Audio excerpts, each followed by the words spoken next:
Hello student, आज हम लोग देखते हैं गॉस पर प्रॉब्लम। पिछले क्लास में गॉसेस लॉ का एप्लीकेशन, पोटेंशियल वगैरह निकालने के लिए हम लोग पढ़े थे। अब उस पर क्वेश्चन देखते हैं क्या है कैसे। तो फिर इसमें एक और एडवांस थ्योरी है जिसका ट्रिक टाटा बाय बाय है, उसको बता देंगे, खत्म हो जाएगा। आइए देखिए क्या है, क्या कहता है क्वेश्चन। ये charge capital Q is placed at the centre of A cube. Find the flux of the electric field through the 6 surfaces of the cube. मतलब एक तरह से कहिए 6 सरफेसेस, मतलब पूरे क्यूब के कारण निकालना। कहां पर रखा है? सेंटर पर। एक रफ फिगर बना हम लोग देखते हैं।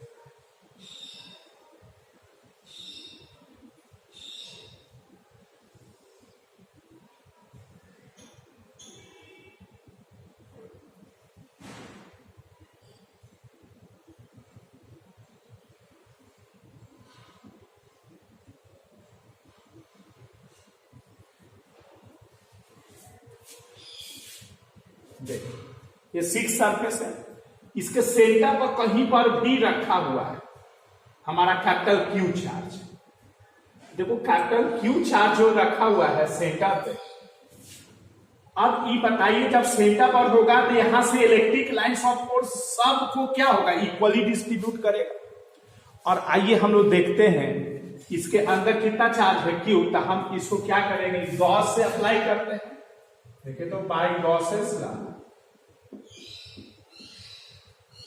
क्या होगा? Flux is equal to Q in by epsilon है। बोलिए, Q in by epsilon naught, यही ना है। Flux is equal to Q in by epsilon naught. तो इसके अंदर कितना चार्ज है? क्यू। तो क्यू चार्ज है इस गॉसियन सरफेस, यही गॉसियन सरफेस हो गया, इसके अंदर का टोटल चार्ज होता है। क्योंकि पूरे क्यूब का फ्लक्स निकालना है, 6 सरफेसेस मतलब क्यूब के कारण निकालना है, और सेंटर पर है, इसलिए टोटल लाइंस ऑफ फोर्स जितना भी होगा सब सरफेस को इक्वली डिस्ट्रीब्यूट करेगा। तो इसलिए हमारे पास यहाँ पे phi is equal to Q कितना हो जाएगा? क्यू बाई एप्सिलॉन, यही आंसर हो जाएगा। ये क्यूब के कारण उस सेंटर पर रखा हुआ चार्ज है, तो उसमें टोटल फ्लक्स कितना हो जाएगा? उसके अंदर का total charge by epsilon naught. तो ये इतना हो जाएगा। आइए देखते हैं नेक्स्ट क्वेश्चन। आइए देखते हैं नेक्स्ट क्वेश्चन। देखिए कह रहा है कि ए charge capital Q is placed at a distance a by 2 above the center of a horizontal square surface of HA as shown in figure. Find the flux of the electric field through the square surface. देखिए square surface से निकालना है। देखिए E square है, इसका side ए है, इसके centre से a by 2, जैसे ये स्क्वायर है, इसका सेंटर से a by 2 पर यहां पर क्यू चार्ज रखा हुआ, यहां क्यू चार्ज रखा।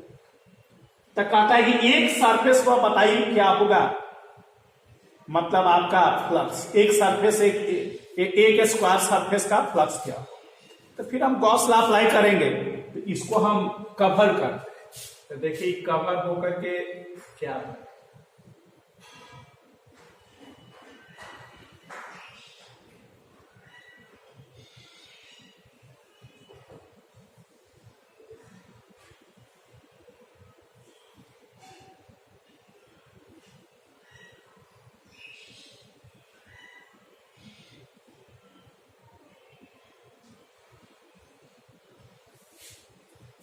देखिए ऐसे कवर हो जाएगा, क्योंकि ये आपका ऐसे प्लेट हो गया, ये प्लेट यहां बीच में, और ये कितना स्क्वायर से कवर हुआ होगा? 6 स्क्वायर से, तब नहीं पूरा क्लोज हो जाएगा। इसका सेंटर पर रखा हुआ a by 2, फिर ऊपर a by 2 हुआ, तो इस साइड बन क्या होगा? ऐसे ऐसे ऐसे हमारे पास है, एक प्लेट ऐसे हो, तो ये प्लेट जो होगा उसका कितना होगा? ये लेंथ होगा, तो a by 2 क्या होगा? सेंटर। तो हमारे पास यहां रखा हुआ है, ये हम इसको बना लिए। तो बताइए, समझिए, सेंटर से सब का डिस्टेंस बताइए तो सेम, तो जितना यहां से लाइंस ऑफ फोर्स निकलेगा वो सब को इक्वली मिलेगा, क्योंकि सेंटर से 6 प्लेट का डिस्टेंस क्या है? तो सबको इक्वली डिस्ट्रीब्यूट होगा। तो बताइए एक सरफेस को कितना चार्ज मिलेगा, Q/6, दूसरे को भी Q/6, तब ना टोटल मिला के क्यूब होगा। तो हम लोग गॉस से हम लोग अप्लाई करेंगे तो क्या हो जाएगा, by Gauss's law phi is equal to Q E by epsilon naught. अब चूंकि एक प्लेट का निकाला है तो एक प्लेट पर चार्ज कितना है, Q/6 बाई एप्सिलॉन नॉट, यही हो जाएगा phi is equal to Q/6 epsilon. इसके पहले वाला में था कि सब के पर क्या होगा, मतलब उसके अंदर टोटल फ्लक्स क्या, तो उसमें हम लोग वैसा यूज किए थे। इसमें एक प्लेट एक स्क्वायर का एक कर रहा है, एनसीईआरटी में भी क्वेश्चन दिया हुआ है और एनसीईआरटी का भी हम लोग सोल्व करेंगे, चूंकि उसमें मिला के चैप्टर्स दिए हुए हैं, तो इसलिए आपका होमवर्क एक तरह से है कि उसके एनसीईआरटी को भी सोल्व करके देखें और उसमें भी हम अब नेक्स्ट क्लास से उसका भी क्वेश्चन बताएंगे। तो इस तरह से क्वेश्चन हमारा सोल्व होगा उसका भी, और ये सब तो हम लोग देख ही रहे हैं, नोट्स वगैरह जो बता रहे हैं वैसे एकदम याद करते जाइए। और ये अब चैप्टर खत्म पर है, इसमें एक एडवांस थ्योरी है वो बता देते हैं, उसके बाद से कंपटीशन के लिए फिर एक तो है जो बोर्ड ही में आपको, वो भी एनसीईआरटी में दिए हुए 1-2 क्वेश्चन उस पर है, वो बन जाएगा, अभी 1-2 क्वेश्चन के बाद बताएंगे। उसके बाद आपका कैपेसिटर हो जाएगा, जिससे कि करंट कैपेसिटर सब एक ही साथ हो जाएगा, तो और फिर उसके बाद बहुत ज्यादा टाइम नहीं लगेगा। तो आइए देखते हैं अब हम लोग आगे का, जितना है वो हम पर छोड़ दीजिए और जो बता रहे हैं उसका बस टेंशन लीजिए कि जो बता दिए हैं वो अब हमारा हो रहा है कि नहीं, इस पर एकदम ध्यान देना है। वो आप एकदम कंट्रोल करते जाइए, 2 बार 3 बार 4 बार लिख करके, और बाकी आगे का हम ध्यान देंगे और टाइम टू टाइम वैसा हो जाएगा, उसमें कोई दिक्कत नहीं। तो आइए देखते हैं अब नेक्स्ट क्वेश्चन। आइए देखते हैं नेक्स्ट क्वेश्चन क्या कर रहा है, find the flux of the electric field through a spherical surface of radius r due to a charge of 10⁻⁷ coulomb at the centre and another equal charge at a point 2r away from, मतलब यहां पर आपका Q मान लेते हैं, यहां भी Q है और इस Q का वैल्यू आपको दे दिया है 10⁻⁷।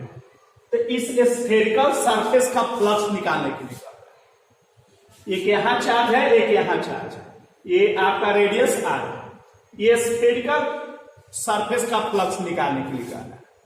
तो भाई जब स्फेरिकल सरफेस का फ्लक्स निकालने के लिए कह रहा है तो इसी पर हम गॉस लॉ अप्लाई कर देंगे। ये गॉसियन सरफेस ड्रॉ कर दिए, गॉसियन सरफेस ये हो गया, गॉसियन सरफेस इसी पर अप्लाई कर दिए गॉस लॉ था। आइए देखिए क्या होता है, बाई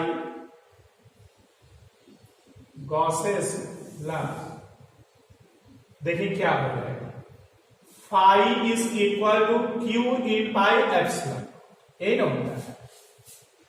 हमें गॉसियन सरफेस का फ्लक्स निकालना है, मतलब इस स्फीयर का फ्लक्स निकालना है गॉसियन सरफेस को। अब बताइए इसमें जब गॉस लॉ अप्लाई करेंगे तो इस स्फेरिकल सरफेस का फ्लक्स जो होगा वो इक्वल होगा इस स्फेरिकल सरफेस के अंदर का टोटल चार्ज। बाहर के चार्ज से क्या मतलब है, इससे आपको क्या मतलब है इसको, तो इसलिए ये अंदर का टोटल चार्ज। तो हमारे पास क्या हो जाएगा, phi is equal to Q in, मतलब Q बाय एप्सिलॉन नॉट, इसी को आप लिखिएगा फाई इज इक्वल टू 10⁻⁷ और डिवाइडेड बाय एप्सिलॉन नॉट का वैल्यू आप जानते हैं 8.85 इंटू 10⁻²। अब इसी को जो सिंप्लीफाई करके आएगा यही आपका न्यूटन पर कूलम्ब मीटर स्क्वायर आंसर हो जाएगा। ये आपका क्या हो गया, फ्लक्स हो गया। क्योंकि इस स्फेरिकल सरफेस का फ्लक्स निकालने के लिए कह रहा है, इस स्फेरिकल सरफेस का हम इस पर गॉस का एप्लीकेशन कर दिए, मतलब गॉस लॉ लगा दिए, और गॉस लॉ में बताता है कि जिस सरफेस का फ्लक्स आप निकाल रहे हैं वो इक्वल कीजिए उस क्लोज सरफेस के अंदर का total charge divided by epsilon not. Total charge हमारे पास दिया हुआ था, डिवाइड करेंगे जो वैल्यू आएगा सो आंसर हो जाएगा। आइए देखते हैं नेक्स्ट क्वेश्चन। आइए देखते हैं नेक्स्ट क्वेश्चन। देखिए इस क्वेश्चन में एक charge Q is placed at the centre of A imaginary hemispherical surface using symmetry argument and the Gauss's law. Find the flux of the electric field due to this charge through the surface of the hemisphere in figure. देखिए QE क्या है? Sphere का है, उसी को हम लोग क्या बोलते हैं? हेमिस्फीयर। इसके सेंटर पर चार्ज रख दिया है Q। तो बताइए सिमेट्री आर्गुमेंट, अब इसमें हम गॉस लॉ अप्लाई करेंगे तो एक गॉसियन सरफेस जब ड्रॉ करेंगे तो स्फीयर बन जाएगा। बोलिए, तो स्फीयर बन जाएगा तो आधा चार्ज, आधा हेमिस्फीयर को, आधा चार्ज आधा हेमिस्फीयर को, बोलिए मिलेगा। तो एक हेमिस्फीयर का फ्लक्स क्या हो जाएगा? तो अप्लाई करेंगे गॉस लॉ से, तो by Gauss's law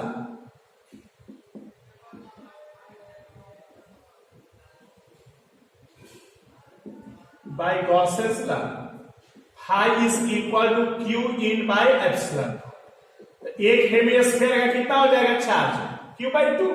symmetry argument है, क्योंकि ये जो चार्ज होगा वो डिवाइड होगा इक्वली, तो इक्वली डिवाइड होगा। जैसा ई हेमिस्फीयर वैसा ये भी हेमिस्फीयर है, तो हाफ हाफ इसका क्या हो जाएगा? डिवाइड हो जाएगा। तो Q by 2 epsilon not, if phi is equal to Q by 2 epsilon not, sir हो जाएगा। इसका इस क्वेश्चन का आंसर। आइए देखते हैं नेक्स्ट क्वेश्चन। आइए देखते हैं नेक्स्ट क्वेश्चन। देखिए कह रहा है कि एक स्फेरिकल वॉल्यूम है contains uniformly charge distributed charge of density दे दिया है। Find the electric field at a point inside the volume at a distance 4 centimetre from the centre. आइए देखिए, एक स्फीयर है, इसका रेडियस कुछ होगा और इसके अंदर में कह रहा है चूंकि इनसाइड है कितना डिस्टेंस? 4 सेंटीमीटर। यही P पॉइंट पर इलेक्ट्रिक फील्ड मिलता है। इसका वॉल्यूम चार्ज डेंसिटी दिए हुए है 2 × 10⁻⁻4 कूलम पर मीटर। यही P पॉइंट पर आपको निकालना है इलेक्ट्रिक फील्ड। यही क्वेश्चन का फिगर हो गया। कह रहा है कि एक चार्ज स्फीयर है जिसका रो दे दिया है वॉल्यूम चार्ज डेंसिटी, और उसके अंदर में इलेक्ट्रिक फील्ड निकालना है। तो बताइए कैसा स्फीयर होगा? इसका मतलब है कि सॉलिड होगा, सॉलिड स्फीयर होगा और आपका नॉन कंडक्टिंग होगा। बताए थे कि सॉलिड स्फीयर जब केवल स्फीयरिक थे तो समझ जाइए कि नॉन कंडक्टिंग और सॉलिड है। तो हम लोग बताए थे आपको, देखिए इलेक्ट्रिक फील्ड का value inside non conducting solid का QR divided by 4 pi epsilon not RQ। देखिए इतना बताया था। और एक ये भी बताए थे पिछले क्लास में, इसको कन्वर्ट करके surface charge volume charge density के टर्म में लिखे थे। तो कितना आया था? ρr/3 एप्सिलॉन नॉट ये आया था आपका। देखिए बताए थे कि उसके रेडियस से इंडिपेंडेंट होता है। ये आपका पता है, इसको इतना में कन्वर्ट किया तो कॉपी में देखिएगा तो ये इतना हो जाएगा। आप देखिए सब वैल्यू डायरेक्ट दिया हुआ है कि नहीं। E इज इक्वल टू रो, देखिए रो का वैल्यू 2 × 10⁻⁻4, R डिस्टेंस 4 सेंटीमीटर, तो 4 × 10⁻2 metre divided by 3 into epsilon naught 8.85 × 10⁻⁻12। अब सोल्व कर लीजिएगा, ये जितना आएगा न्यूटन पर कूलम, ये आंसर हो जाएगा। तो ये अगर हमको याद है तो डायरेक्ट है, तो उसे कन्वर्ट करना पड़ेगा, डेंसिटी के टर्म में लाना पड़ेगा। तो इस तरह से ये हो गया। एक क्वेश्चन और देखते हैं, तब फिर हम लोग आगे थ्योरी देखते हैं। आइए देखते हैं नेक्स्ट क्वेश्चन। देखिए क्या कह रहा है? Charge capital Q is distributed uniformly between the material of A hollow sphere of inner and outer radii R1 R2 as shown in figure. Find the electric field at a point P. At a point P, a distance x away from the center for this. देखिए कह रहा है कि दो, ये आपका एक hollow sphere है, ये हॉलो स्फीयर है, इसकी मोटाई एक तरह से इनर रेडियस, मान में सोच लीजिए कि दो स्फीयर, एक का रेडियस क्या हो गया R1 और दूसरे का रेडियस क्या हो गया R2।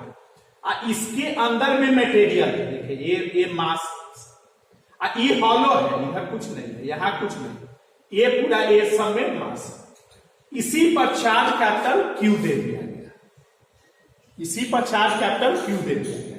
ये जो मटेरियल है इसी पर, चूंकि हम लोग पढ़े हैं कि without mass charge can not be exist, mass रहेगा तभी चार्ज एग्जिस्ट करेगा, तो इसलिए मास यही यहाँ R1 और R2 ये दोनों के बीच में ही यही में मास है, ये हॉलो है। कहता है कि बताओ तो इलेक्ट्रिक फील्ड निकालिए P पॉइंट पर, P कहां पर है भाई, जो X डिस्टेंस है सेंटर से, X कहां पर है, तो देखिए R2 से छोटा और R1 से बड़ा, तो R1 से बड़ा इधर हो गया, R2 से छोटा इधर हो गया, मतलब इसके बीच में कहीं पर भी आप एक कीजिए, यही देखिए कहीं पर एक पॉइंट बना, ये P पॉइंट है जो कितना डिस्टेंस है X, यहीं पर आपको इलेक्ट्रिक फील्ड निकालना है, R1 से बड़ा और R2 से छोटा, मतलब R1 और R2 के बीच कहीं भी निकाल सकते हैं, यही X में है। भाई कैसे निकालेंगे, गॉस लॉ से, तो जहां निकालना वहां पर गॉसियन सरफेस ड्रॉ कीजिए, तो चलिए यहां पर गॉसियन सरफेस से ड्रॉ कर दीजिए, ऐसे एक तरह से अच्छा से स्फीयर बनाइएगा, ये गॉसियन सरफेस हो गया,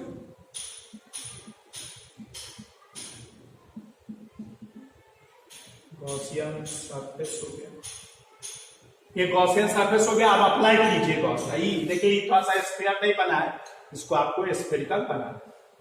अब चलिए इसमें अप्लाई करते हैं गॉस, देखते हैं कैसे बने, by Gauss's law, Gauss's law हमारे पास क्या निकालना है, ई इलेक्ट्रिक फील्ड, तो E dot D S is equal to Q in by epsilon, ए न होगा।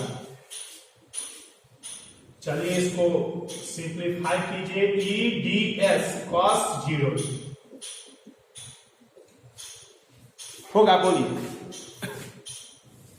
क्योंकि इलेक्ट्रिक फील्ड भी रेडियली आउटवर्ड है और एक्स भी जो हम लोग लिए हैं वो एरिया का भी डायरेक्शन क्या होता है, इलेक्ट्रिक फील्ड रेडियली आउटवर्ड है, मतलब सरफेस से परपेंडिकुलर है, और एरिया का भी डायरेक्शन क्या होता है, सरफेस से परपेंडिकुलर, देख रहे हैं, मान लेते हैं स्फीयर है, तो ये इलेक्ट्रिक फील्ड भी सरफेस से परपेंडिकुलर निकलता है, एरिया का भी डायरेक्शन सरफेस से परपेंडिकुलर है, तो दोनों का डायरेक्शन क्या हो जाएगा, सेम हो जाएगा। क्यू इन क्या हो, मतलब देखिए यहां से यहां तक का चार्ज, इतने चार्ज यही तक का ये सब चार्ज है, ये पूरा यहां से यहां मिला करके पूरा चार्ज कैपिटल क्यू है, इसलिए यहां क्यू नहीं होगा या क्यू बाई टू ऐसा कुछ नहीं है, तो ये हमें निकालना पड़ेगा, क्यू इन लिख देते हैं, इसके चार्ज को भी क्यू इन लिख देते हैं, मतलब हमें चाहिए इतना दूर का चार्ज, पूरा का चार्ज हमारे पास कैपिटल क्यू, तभी क्यू इन ही लिखते हैं, क्यू इन लिखते हैं एप्सिलॉन नॉट।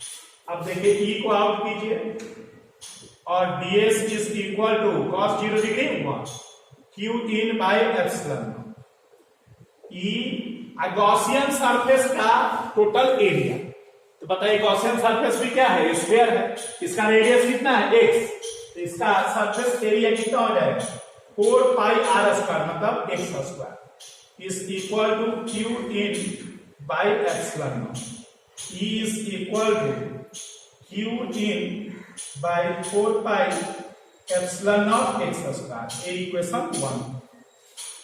देखिए इसमें हमारा टारगेट है निकालना क्यू इन का वैल्यू, क्यू इन का वैल्यू क्या होगा, ये अगर निकल जाएगा तो मेरा बात बन जाएगा।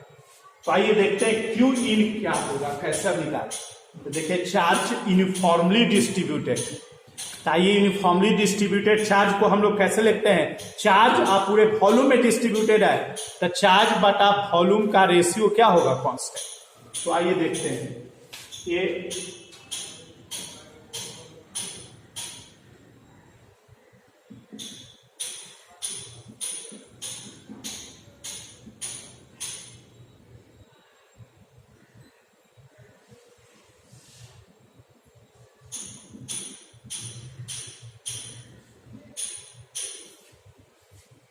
देखिए बड़ा वाला का चार्ज Q, अब बाई इसका वॉल्यूम, बताइए कितना वॉल्यूम में ये डिस्ट्रीब्यूटेड। देखिए लिख रहे हैं तो देखिए 4/3 पाई R2 का क्यूब माइनस 4/3 पाई R1 का हो जाएगा। देखिए ये पूरे स्फीयर में से ये R1 स्फीयर का वॉल्यूम घटा देंगे, ये बताइए वॉल्यूम मिल जाएगा कि नहीं मिल जाएगा। ये R2 वाला रेडियस को R1 वाला रेडियस से घटा देंगे तो ये मेरा पूरा ये मिल जाएगा। अब बताइए Q इन, तो Q in divided by 4/3 pi x cube minus 4/3 pi R1 cube. देखिए ये Q इन चाहिए, तो ये पूरा ये R2, देख रहे हैं R2 कहां से कहां तक, यहां से यहां तक, यहां से यहां तक x, और इसमें से इतना वाला R1 घटा दिए तो यही ना मिल जाएगा।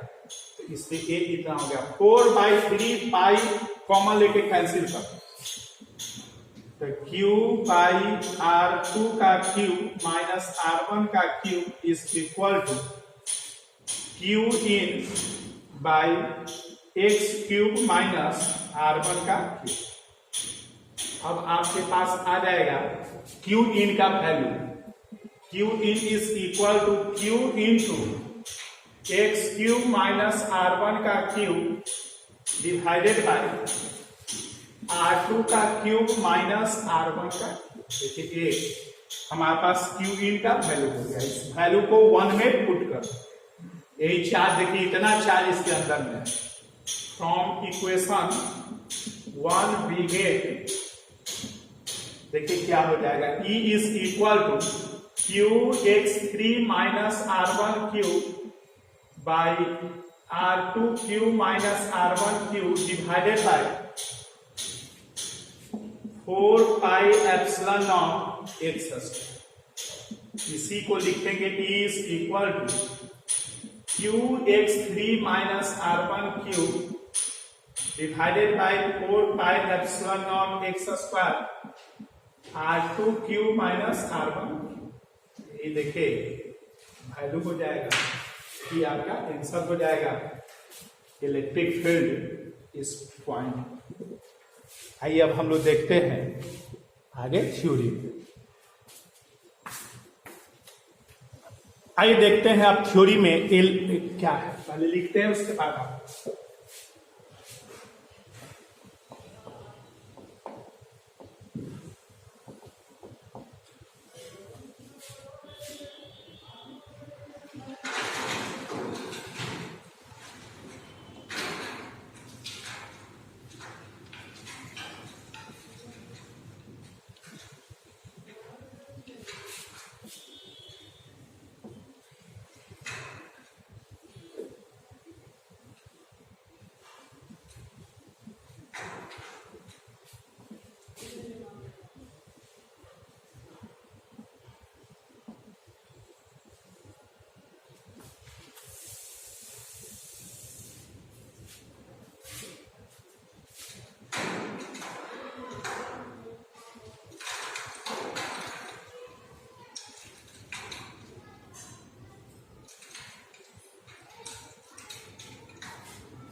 देखिए क्या कह रहा है इसमें कि इलेक्ट्रिक फील्ड आपको निकालना है, electric field outside and between. Outside इधर हो गया P1 और P3 पर, और बिटवीन हो गया आपका P2 पर।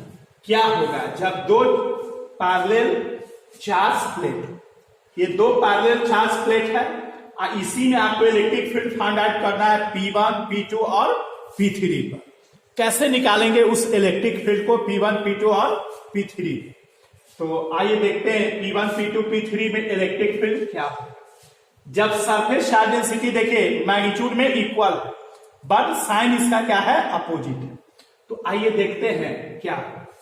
तो चलो P पॉइंट पर के गो फील्ड होगा, तो दो, चूंकि दो चार्ज बॉडी है तो दो को हमारे पास फील्ड होगा। इसको मान लेते हैं प्लेट नंबर 1, इसको प्लेट नंबर 2। इसके कारण जो इलेक्ट्रिक फील्ड होगा उसको E1 से डिनोट कर, इसके कारण जो प्लेट 2 से होगा वो E2 से।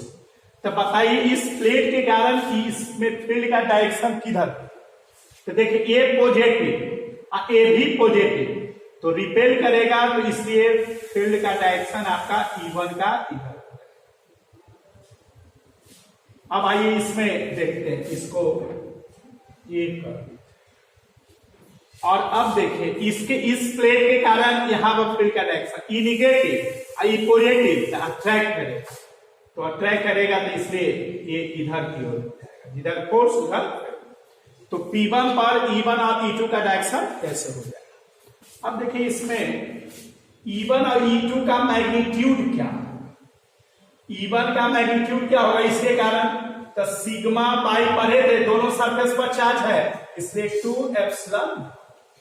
E2 का मैग्नीट्यूड क्या होगा, क्योंकि इलेक्ट्रिक फील्ड वेक्टर क्वांटिटी है इसलिए मैग्नीट्यूड लिखते हैं, माइनस प्लस से तो डायरेक्शन डिसाइड करते हैं। तो इसका E2 का भी मैग्नीट्यूड क्या हो जाएगा सिग्मा बाई 2 एप्सिलॉन। अब आइए एट पॉइंट P1 का पार्ट, तो P1 पर देखिए क्या होगा resultant electric field, resultant electric field at point P1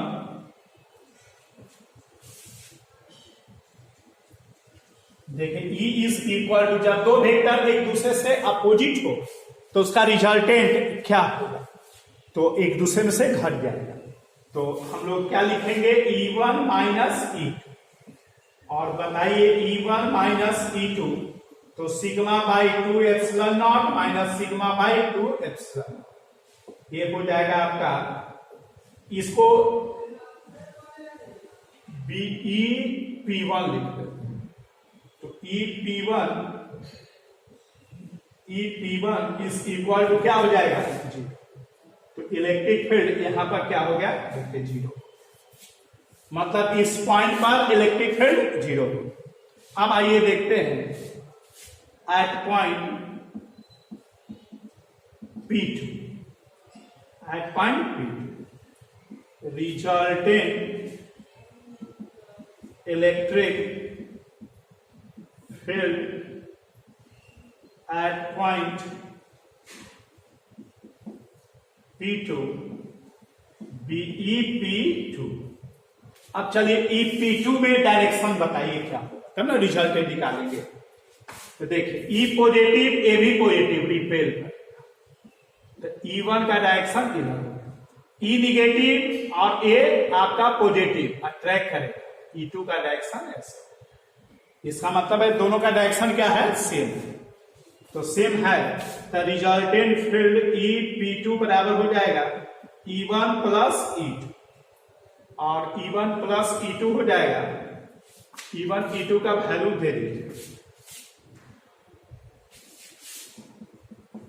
EP2 is equal to sigma by 2 epsilon naught plus sigma by 2 epsilon naught, ये आ जाएगा EP2 is equal to 2 sigma by 2 epsilon naught, ये आ जाएगा EP2 is equal to sigma by epsilon naught. ये देखिए capacitor में भी काम करेगा, एक तरह से कैपेसिटर ही, तो कैपेसिटर के बिटवीन में फील्ड कितना होता है सिग्मा बाई एप्सिलॉन नॉट, मतलब थोड़ा सा ध्यान देना, ऐसे कैपेसिटर क्या है कैसे वो सब हम लोग तो पढ़ेंगे, लेकिन अभी थोड़ा सा ध्यान दिला दिए। तो अब हम लोग जान गए कि ये दोनों प्लेट के बिटवीन में कहीं भी आप इलेक्ट्रिक फील्ड निकालिए तो सिग्मा बाई एप्सिलॉन नॉट होगा। अब देखते हैं at point P3 resultant electric field at point P3 BEP2 P3। अब देखिए यहां पर फील्ड का डायरेक्शन क्या हो, तो देखिए यहां पर फील्ड का डायरेक्शन बताइए, ए पॉजिटिव ए भी ए पॉजिटिव, ए भी पॉजिटिव, ए भी पॉजिटिव, रिपेल। तो E1 इधर हो जाए, ए निगेटिव, ए पॉजिटिव अट्रैक्ट है, ये आपका E2, मतलब ये दोनों का डायरेक्शन अपोजिट। तो रिजल्टेंट फील्ड EP3 बराबर E1 माइनस E2। अब बताइए दोनों का मैग्नीट्यूड सेम है, EP3 sigma by 2 epsilon not minus sigma by 2 epsilon, ये आपका आ जाएगा EP3 इज इक्वल टू, यही देखिए आपका फील्ड आ जाएगा। मतलब ये दोनों के आउटसाइड फील्ड हमारा 0 है, बिटवीन में field sigma by epsilon naught. तो ये आपका एनसीईआरटी का एक तरह से प्रॉब्लम भी दिया हुआ है, उसमें बना लेना। अब हम लोग बी पार्ट में देखते हैं, जब इसका सरफेस चार्ज डेंसिटी को हम चेंज करते हैं तब देखते हैं क्या वैल्यू आए। आइए देखते हैं।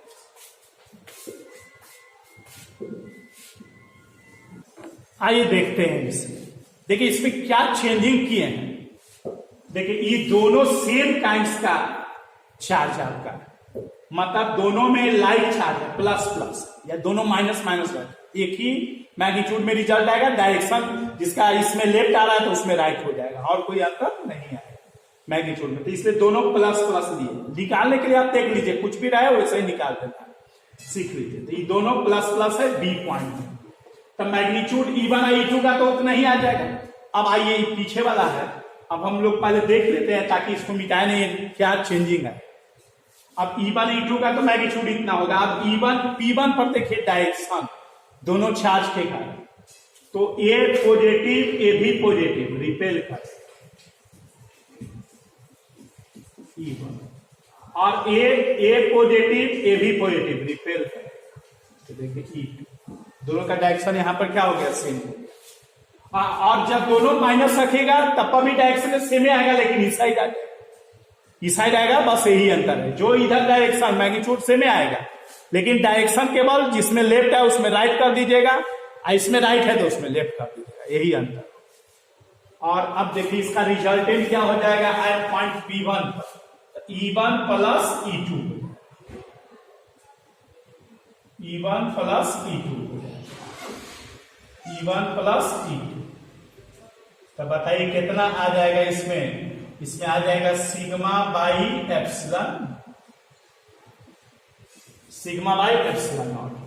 तो देखिए एक का निकल गया, सिग्मा बाई एप्सिलॉन नॉट। अब आइए यहां पर देखते हैं P2 पर, E पॉजिटिव E भी पॉजिटिव रिपेल कर E1, E पॉजिटिव रिपेल करेगा, तो ये आपका E2 हो गया। दोनों का डायरेक्शन क्या हो गया यहां पर, अपोजिट। तो दोनों का डायरेक्शन अपोजिट हो जाएगा, तो E1 माइनस E2 हो जाएगा का, इसलिए कि अपोजिट डायरेक्शन है तो उसका रिजल्टेंट एक दूसरे में से घट जाता है। अब चलिए इसमें क्या आएगा, माइनस, तो ये आपका यहां पर इसका क्या आ जाएगा, अब इतना लिखने का जरूरत नहीं, ये घट जाएगा 0, इसलिए दोनों के बिटवीन में फील्ड 0। अब देखिए तीसरा, ये आपका रिजल्टेंट इलेक्ट्रिक फील्ड E। अब आइए डायरेक्शन निकालते हैं, E पॉजिटिव जहां निकालना रहता है उधर पॉजिटिव मान लीजिए, आज इधर फोर्स लगता है उधर फील्ड दिखा, ए पॉजिटिव रिपेल करेगा, तो ये आपका रिपेल इधर ही ना करेगा, इसी पॉइंट को रिपेल करेगा। जिस पर निकालना रहता है उसी को मूवमेंट करा करके देखते हैं, रिपल्सन का है तो दूर भगा देते हैं, और अट्रैक्शन का है तो नजदीक करते हैं। तो ये आपका E1, E पॉजिटिव रिपेल करेगा, ये आपका E2, इसमें भी डायरेक्शन क्या हो गया, सेम हो गया। तो आपका resultant field E1 plus E2 हो गया, ये प्लस हो जाएगा, ये प्लस हो जाएगा। इसको हम सिंप्लीफाई करेंगे तो सिग्मा बाई एप्सिलॉन नॉट, तो देखिए यहां पर सिग्मा बाई एप्सिलॉन नॉट हो जाएगा, यहां पर सिग्मा बाई एप्सिलॉन नॉट, इधर दोनों सेम हो गया, और ये बीच में 0 हो जाएगा। और जब ये दोनों निगेटिव रखिएगा तो यहाँ पर होगा इधर खाली डायरेक्शन हो जाएगा दोनों का, और यहाँ पर किधर डायरेक्शन हो जाएगा इधर, और ये बीच में 0 रहेगा। तो इस तरह से हमारे पास ये आता है। एक और केस इसमें देखते हैं, तब इस तरह का हमारे पास आ जाएगा जनरलाइज। आइए देखते हैं केस नंबर 3 सी। देखिए क्या अब बदले हैं, ये सिग्मा 1 है, आइए सिग्मा 2 मान, मैग्नीट्यूड दोनों का अनइक्वल लिए। अब इसी में साइन प्लस माइनस जो भी ले हैं, अब जिसे बताया प्रोसेस उससे बना लीजिएगा। तो ये अब अनइक्वल मैग्नीट्यूड का सरफेस चार्ज डेंसिटी है, सिग्मा 1 सिग्मा 2। वही फिर निकालना है आपको P1 पर, P2 पर और P3 पर इलेक्ट्रिक फील्ड। तो देखिए E1, इसके कारण मैग्नीट्यूड क्या होगा E1, तो sigma 1 by 2 epsilon, E2 sigma 2 by 2 epsilon naught. ये दोनों कारण ये हो गया। अब चलिए डायरेक्शन देखते हैं क्या होगा, डायरेक्शन दोनों का सेम है या अलग अलग। तो आइए देखते हैं डायरेक्शन का बात। तो EP1 देखिए यहां P1 पर ए पॉजिटिव ए भी पॉजिटिव, रिपेल करेगा E1। आ रहा है डायरेक्शन, बीमी को आ रहा है डायरेक्शन, ए ई पॉजिटिव ई भी पॉजिटिव, तो क्या करेगा ये रिपेल करेगा, ये पॉइंट है ना रिपेल होगा, इसलिए E1 का इधर डायरेक्शन, ए पॉजिटिव ए भी पॉजिटिव, तो ये क्या हो गया रिपेल करेगा, तो ये हो जाएगा आपका E2। तो E1 E2 दोनों का डायरेक्शन क्या हो गया सेम इसमें।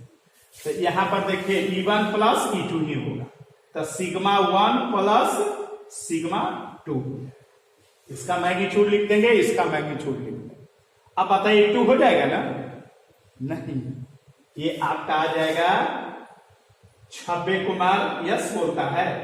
तो ये देखिए ये 1 बाई 2 एप्सिलॉन नॉट बाहर कर देंगे, सिग्मा 1 प्लस सिग्मा 2, ये आपका ऐसे हो जाएगा सिग्मा 1 प्लस सिग्मा 2, ये इस टाइप से राइट होगा।